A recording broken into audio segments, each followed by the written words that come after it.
How to use Nix to build and distribute a Rust application that you built to other people so they can use it without putting it on Nix packages.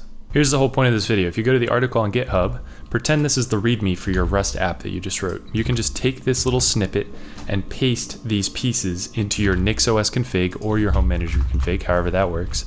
Paste these things in, don't change a thing, and then just go down and run sudo nixos rebuild switch, let it run, and once it's done, you can run sample app rust, and you'll find that executable on your path. If you want to see this in action, clone down this education repo and go into the 177 sample app rust folder and run nix build. Then you can run /result/bin/sample app rust, and it's the same. That's the local build. If you want to try out the remote build from GitHub, do nix build in the NixOS folder, our little test bed, and you can do the same thing.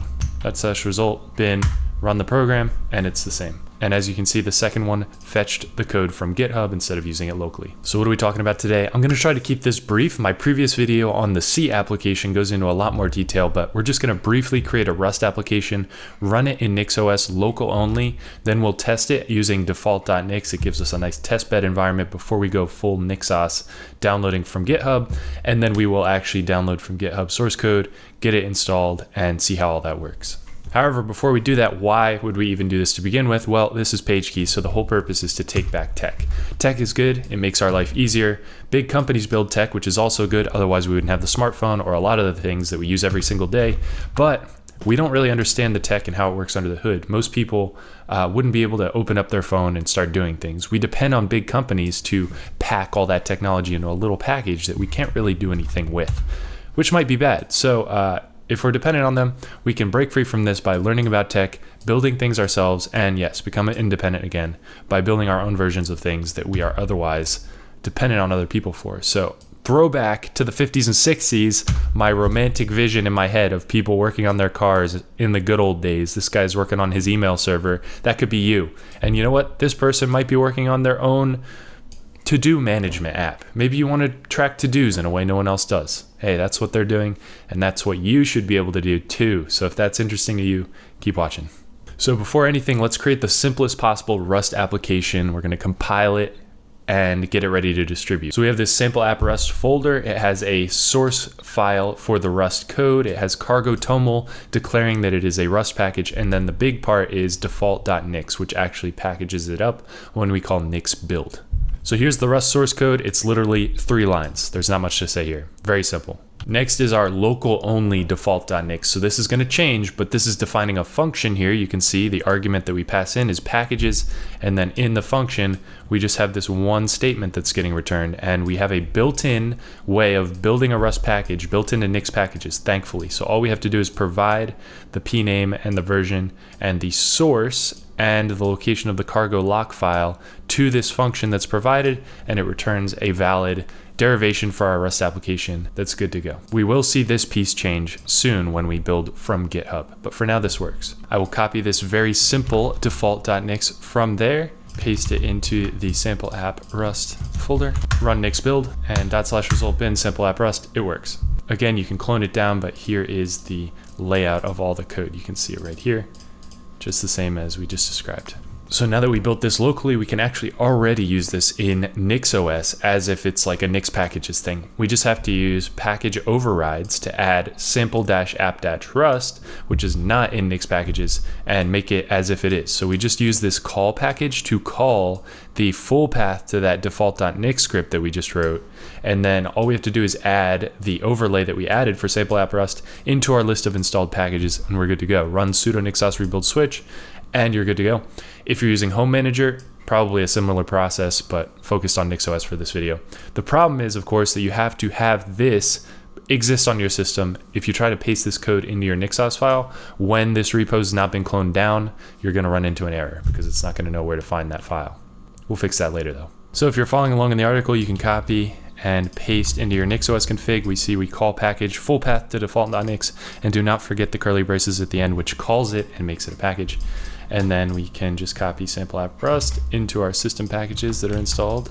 Then run sudo nixos rebuild switch and let it run. Once that's done, we can run sample app rust, and yet again, it's on our system path.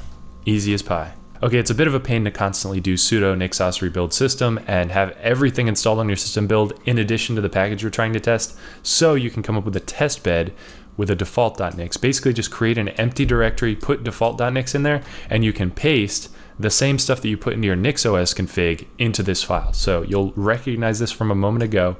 This is our overlay. You put it in this let, and then in the in, it's basically the list of installed packages. There's only one, but if you want to test multiple packages together, you can have more than one.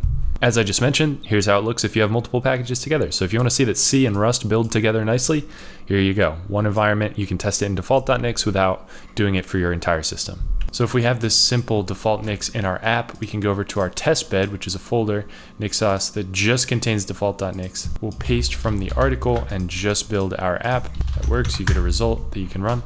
And if we want to run the C app from the previous video, we can paste this in, run nix build again, and we see that these guys can coexist on the same system, which is great. We can run result bin sample app C, and we can run result2 bin sample app rust, and they both work. Okay, so we have to go back and update the original default.nix for our app to have a source argument going into that function. And you'll notice the C app and the other parts of this series also have a subdir that we add. But for some reason, I was able to get around that with Rust. Feels kind of hacky, but it worked and it wasn't necessary. So we're just gonna go add that source argument now. Here we are on the default.nix, almost exactly the same, but we add a comma after packages and we define source, and its default value is dot, or the current directory, dot/dot. And then what we do is we declare it as the source variable. So we just assign that right over to the source so that we don't conflict in names, because this is a reserved name for build Rust package.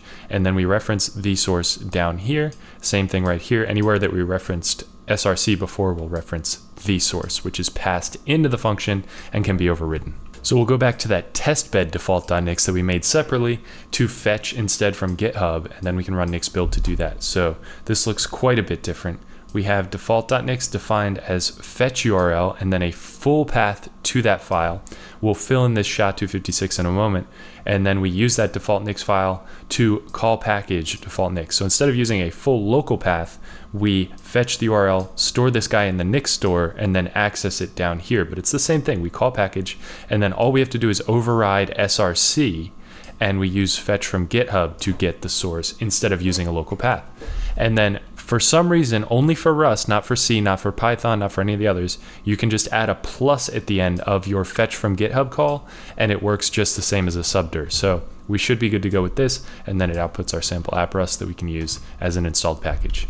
All right, so let's go ahead and update our app's default.nix file, and then we can do the same for the test bed with all of those changes we described. We have blank hashes. So if we try to build this, it gives us a hash error. We can copy and paste to the top hash, build again, downloads a file, and then we get another hash error, paste it into the bottom hash, then run nix build, and we get a working executable again.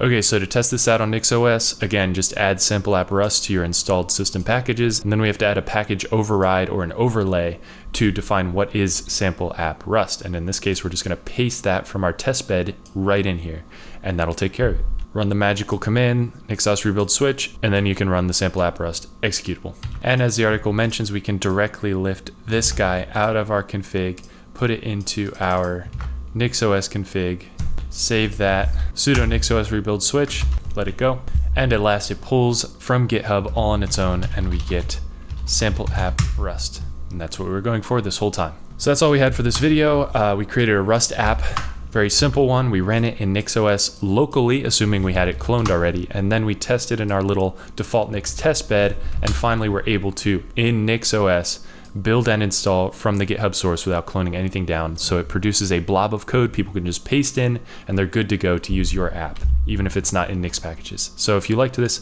subscribe to Take Back Tech. We're rebuilding things from scratch, self-hosting, trying to understand the world of tech around us, and we are making progress. So would love to have you along.